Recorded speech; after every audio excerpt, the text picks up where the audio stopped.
मैं बलवंत सिंह यादव, अध्यापक, Gandhi inter college Quba, Mehnajpur Azamgarh. मैंने अपने चैनल संस्कृत प्रकाश पर काव्य सौंदर्य के तत्व का प्रथम भाग वीडियो बनाकर डाला है। जो पढ़े होंगे, उसे देखे होंगे, मुझे उम्मीद है कि वो पसंद किए होंगे और आज मैं उसका दूसरा भाग बनाने जा रहा हूँ। मुझे आशा है कि आप इसे भी लाइक करेंगे। आइए देखते हैं उसका दूसरा भाग।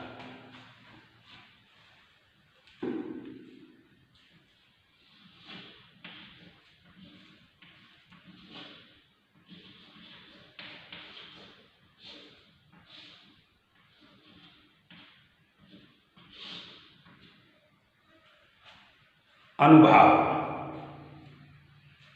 प्रथम भाग में विभाव तक हमने आपको समझाया कि रस में विभावों का क्या योगदान है। वो कारण का कार्य करते हैं। और आज अनुभाव के बारे में बताएंगे कि अस्थाई भाव कैसे पुष्ट होकर रस दशा को प्राप्त होता है और उसमें अनुभवों का क्या योगदान है। अनुभव क्या है, इसको देखिए, शब्द को देखिए।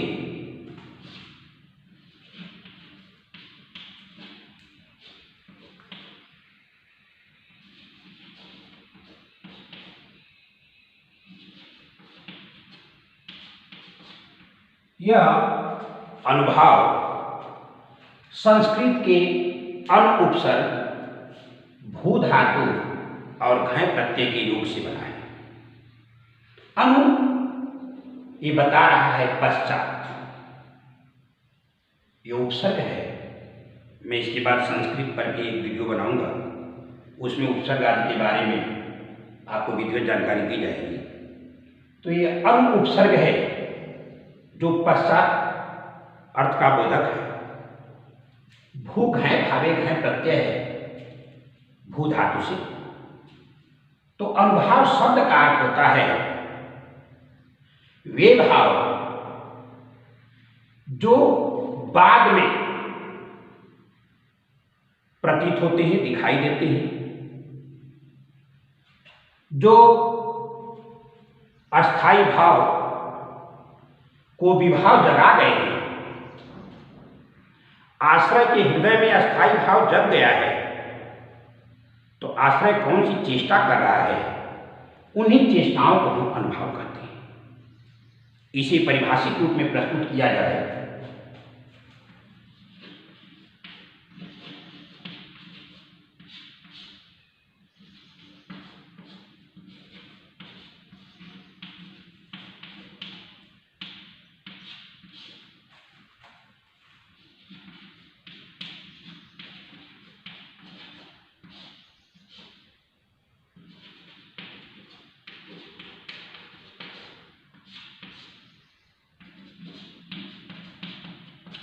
आश्रय की चेष्टाएं अनुभाव कहलाती हैं। अनुभाव की परिभाषा है आश्रय की चेष्टाएं अनुभाव कहलाती हैं।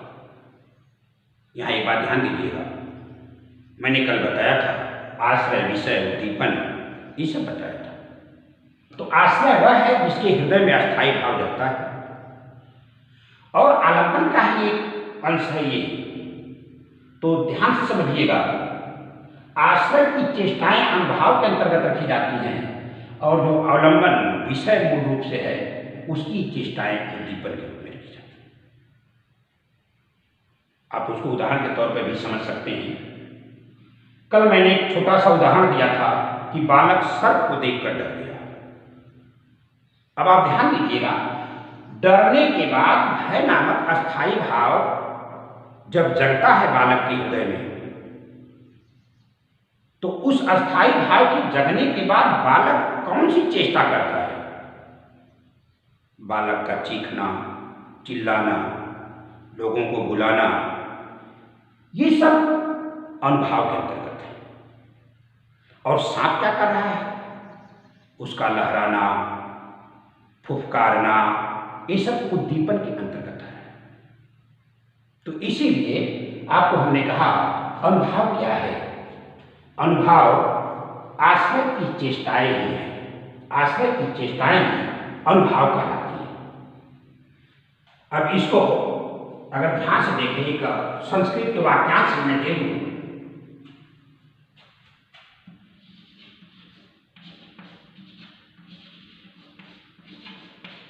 अनुभाव भावबोधक।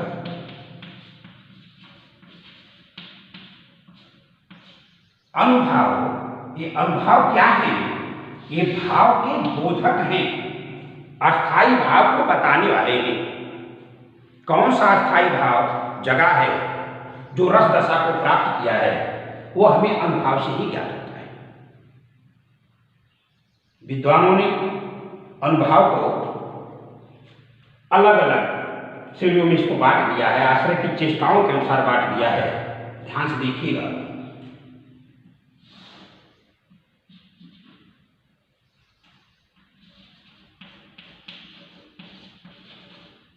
कायिक या आंगिक अनुभव,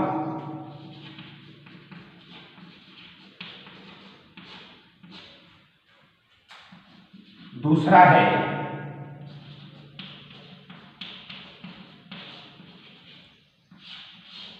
मानसिक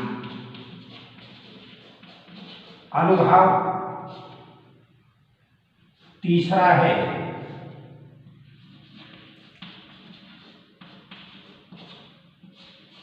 आहार्य अनुभव, और चौथा है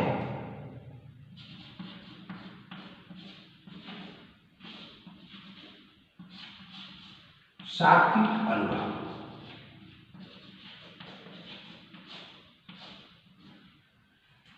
देखिए, आश्रय की चेष्टाएं, वो जब अस्थायी भाव जगता है तो आश्रय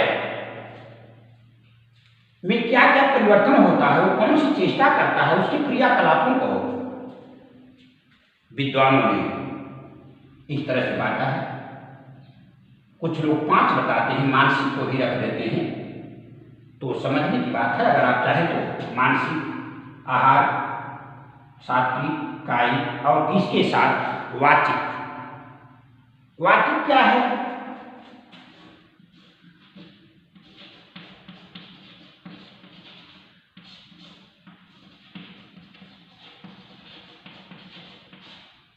वाचिक समझ लीजिए। वैसे तो चाहे तो इन सबको 5 को सिर्फ 2 भागों में बांट सकते हैं, लेकिन अलग अलग समझ लीजिए। कायिक या आंगिक अनुभाव क्या है? काया में शरीर। जब कोई अस्थायी भाव जागृत होता है तो जिस आश्रय के हृदय में वह अस्थायी भाव जगता है, उसके शरीर की जो गतिविधियां हैं उससे मालूम होने लगता है कि कौन सा रस हो गया है, कौन सा अस्थायी भाव जगा है। जैसे इसमें जो आपके अंग हैं शरीर के, आंख, हाथ आदि,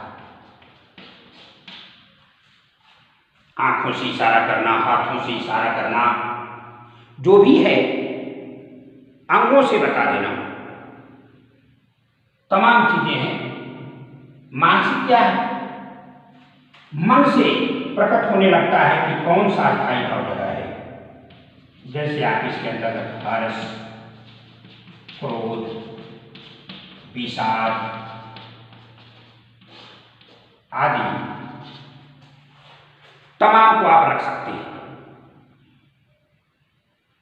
जब हर्ष नामक अस्थायी भाव जगता है तो प्रसन्न होकर के जो आश्रय अपनी चेष्टा को व्यक्त करता है। किसी को देखकर क्रोधित होता है, तो ये मानसिक है। आहार क्या है? आहार का मतलब होता है अलंकार, अपने आप को सजाना,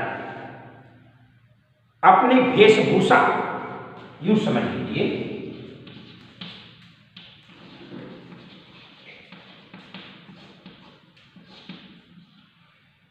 वेशभूषा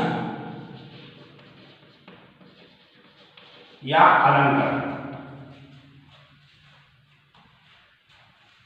आश्रय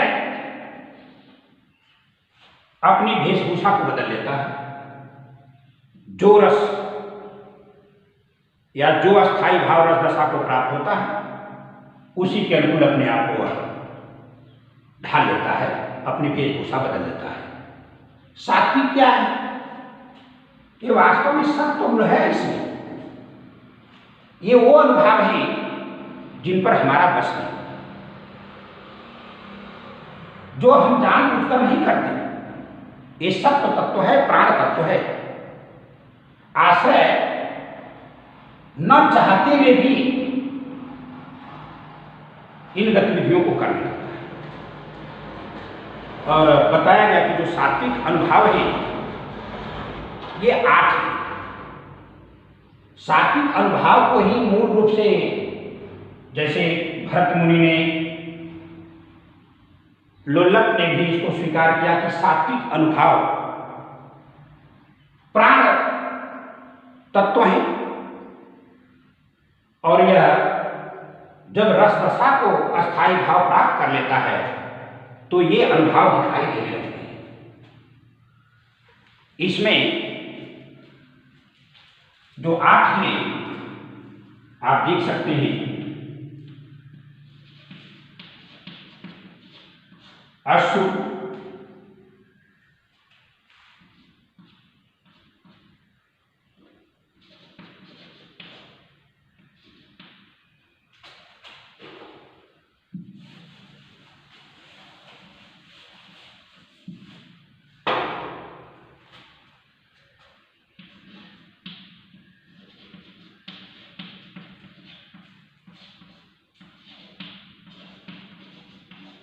स्वरभंग,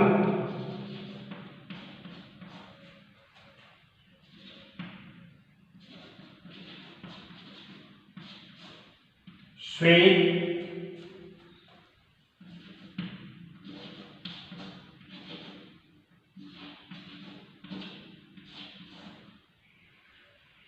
वैवाहिक,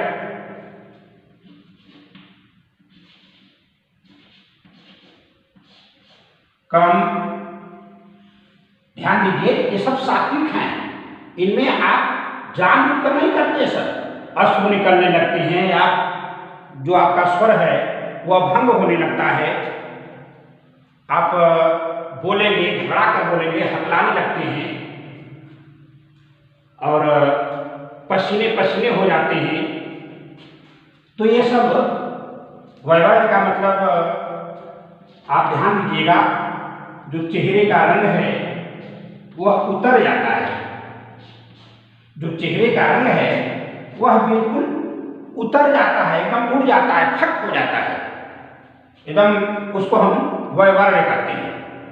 और कम, क्रोध में भी आदमी कांपने लगता है। क्रोध आता है तो भी कांपने लगता है। तो इस तरह से स्तंभ एक जड़ प्रकृति होती है और एक है प्रलय। हालांकि ये जो सात्विक अनुभाव है यह सभी रसों में आपको मिलेंगे, सभी रसों में मिलेंगे। और एक आपको आएगा जो 8वां है,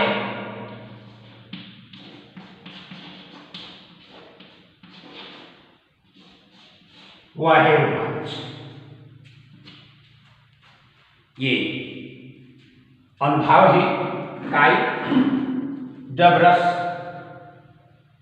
चरवड़ा को प्राप्त कर लेता है अस्थाई भाव, तो वह आश्रय अपने आंखों के द्वारा, हस्त संचालन से, आदि से, नायिका आदि, दुपट्टा आदि लहरा करके सब तमाम चीजें वो अपने भाव को व्यक्त करती हैं। मानसिक माने खुश होना, क्रोधित होना, दुखी होना, ये मानसिक विकार है। आहार एवं वेशभूषा आदि को अपने बदल लेता है, सब तो हमने बताया है। और एक और जो कुछ विद्वान उसको स्वीकार करते हैं, वाचिक। वाचिक जो अनुभाव है,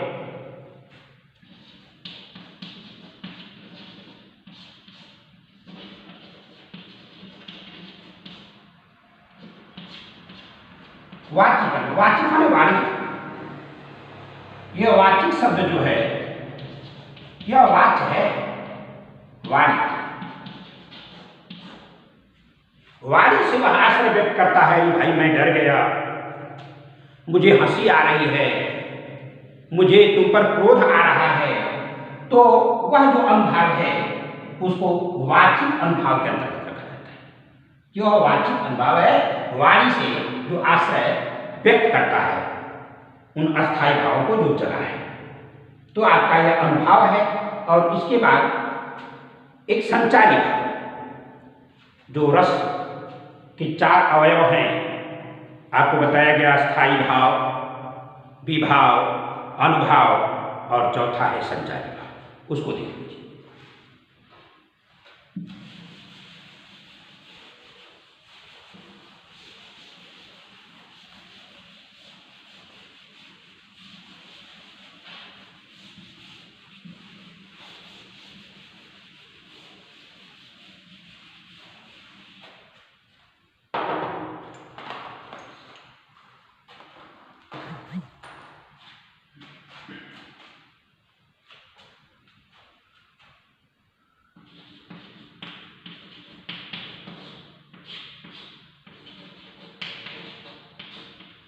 संचारी भाव, इसी को व्यभिचारी भाव भी कहते हैं।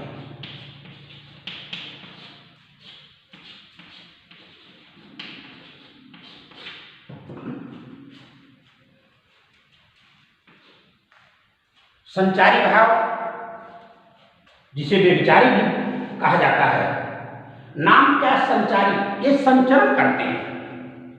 ये वे भाव हैं जो संचरण करते हैं पूरे रस दशा में, पूरे अस्थायी भाव में ये संचरण करते हैं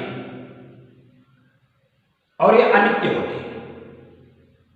अस्थायी भाव नित्य होता है, मैंने बताया था आपको पहले भाग में। और ये संचारी भाव हैं, ये अनित्य होते हैं।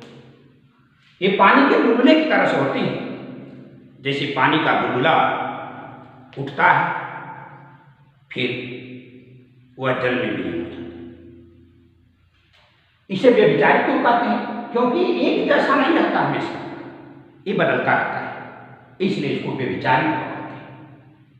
व्यभिचारी, जैसे समुद्र में लहरें उठती हैं, उससे उत्पन्न होती हैं और समुद्र में ही विलीन हो जाती हैं, उसी तरह से संचारी भाव अस्थायी भाव से उसी में उत्पन्न होते हैं और उसी में विलीन हो जाते हैं। तो भरत मुनि ने संचारी भाव को बड़ा सम्मान दिया है अपने नाट्यशास्त्र में। मैंने आपको बताया था, जो प्रथम भाग काव्य सौंदर्य के तत्व का हमने बनाया, कि भरत मुनि ने अपने नाट्यशास्त्र के 6ठे अध्याय में अपने रससूत्र का उल्लेख किया है और 7वें अध्याय में विभाव, अनुभाव, संचारी भाव का उल्लेख किया है। इनकी संख्या के बारे में भरत मुनि ने कहा है कि संचारी भावों की संख्या 35 होती है। इनकी संख्या अगर ध्यान दें, संचारी भावों की संख्या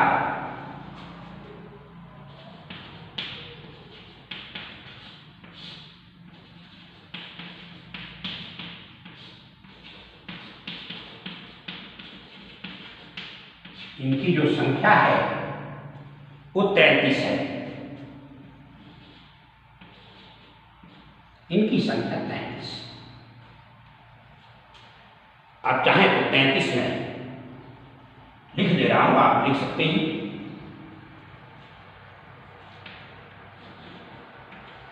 जो संचारी भाव 33 है, इनकी संख्या है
निर्वेद, आवेग, दैन्य, जड़ता, ड़ है, थोड़ा राइटिंग हमारी गड़बड़ है, जड़ता और ग्लानि, श्रम, मद, अवहिथा, आलस्य, गर्व, स्वप्न, निद्रा, ये सब ध्यान दीजिएगा। ये सब संचारी भाव हैं, ये अलग से कुछ नहीं है, ये संचारी भाव हैं।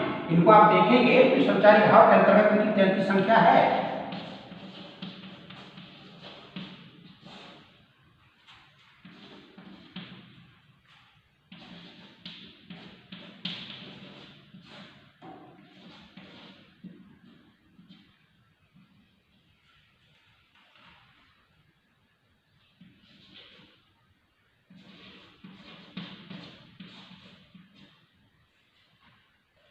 अमर्ष आ गया है, एक बार इसका उल्लेख हो गया है।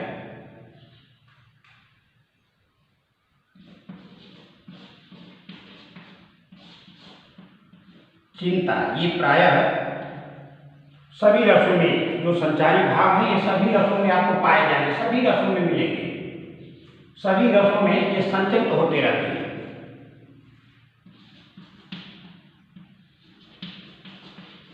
असूया है, संस्कृत का शब्द है असूया।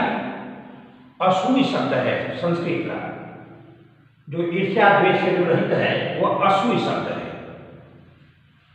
27 और 28वां है आपका व्याध। एक बात और ध्यान रखिएगा, संचारी भाव का कोई क्रम नहीं है, क्योंकि वह कोई एक क्रम नहीं है कि एक के बाद एक संचारी भाव दूसरे आ गए, ऐसा कुछ नहीं है। ये कोई भी आ सकता है, किसी में भी आ सकता है। संचारी भाव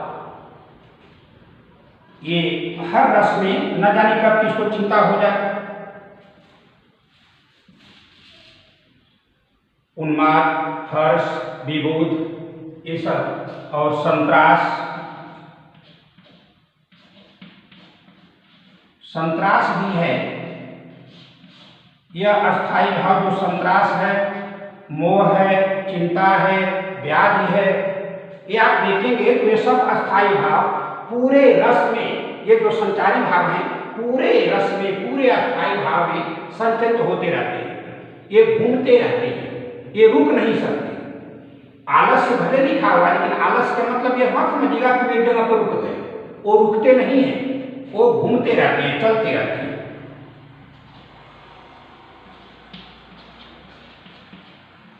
ये जो उग्रता संचारी भाव है, जब आश्रय के अंदर क्रोध आएगा, जब वो क्रोधातुर होगा तो बड़ा उग्र हो जाता है, और उग्र होकर के इस तरह से अपने भाव को व्यक्त करता है कि मैं बहुत गुस्से में हूं, उस समय वो आ जाता है।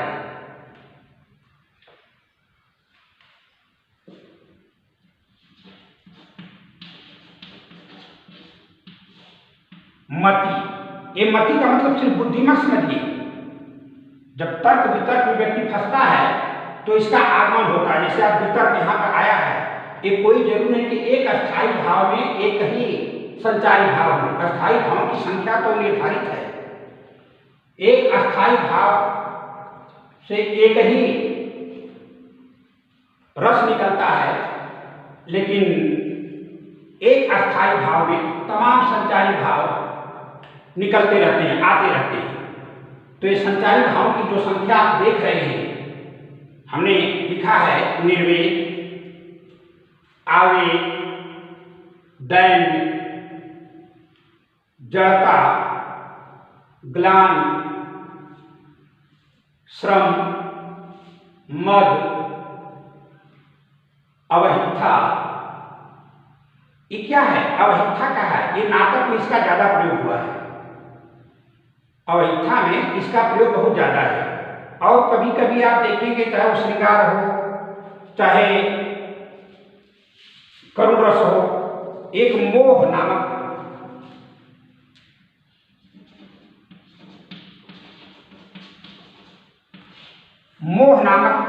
संचारी भाव, वो भी बहुत सभी अस्थायी भाव में पाया जाता है लगभग, वो आ जाता है। और 35वां है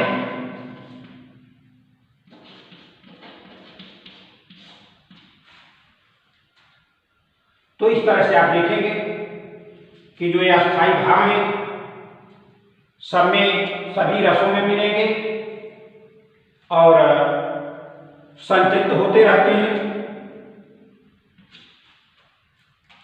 निर्वेद, आवेग, दैन्य, जड़ता, ग्लानि, श्रम, मद, अवहिथा, आलस, गर्व, स्वप्न, निद्रा, अमरस, उत्सुकता, स्मृति, शंका, मरण, व्याधि, उन्माद, हर्ष, वितर्क, चपलता, धृति, विबोध, मोह, चिंता, असूया, व्याध, संत्रास, उग्रता, मति, मोह और लज्जा। ये जो संचारी भाव हैं, जिनकी संख्या 33 है, ये अनित्य हैं और रस को ये पुष्ट करते हैं। ये आप जो देख रहे हैं, यह सभी रसों को ये पुष्ट करते हैं। पुष्ट करने में इनका बड़ा योगदान है। इससे पता लगता है कि हाँ, रस अपनी पूर्ण रूप से चरवड़ा को प्राप्त कर लिया है। तो इस तरह से आपको हमने अस्थायी भाव को जगाने वाले विभाव जो कारण है, अनुभाव जो आश्रय की चेष्टाएं हैं, और संचारी भाव जो पुष्टता प्रदान करते हैं अस्थायी भाव को रस दशा में लाने में।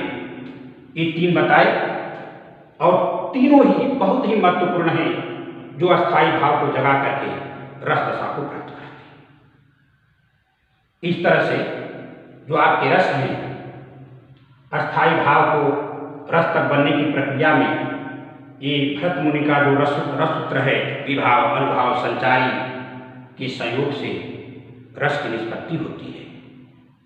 विभावानुभाव संचारी संयोगात रस निष्पत्ति, उस सूत्र की व्याख्या तमाम व्याख्याकारों ने, जिनमें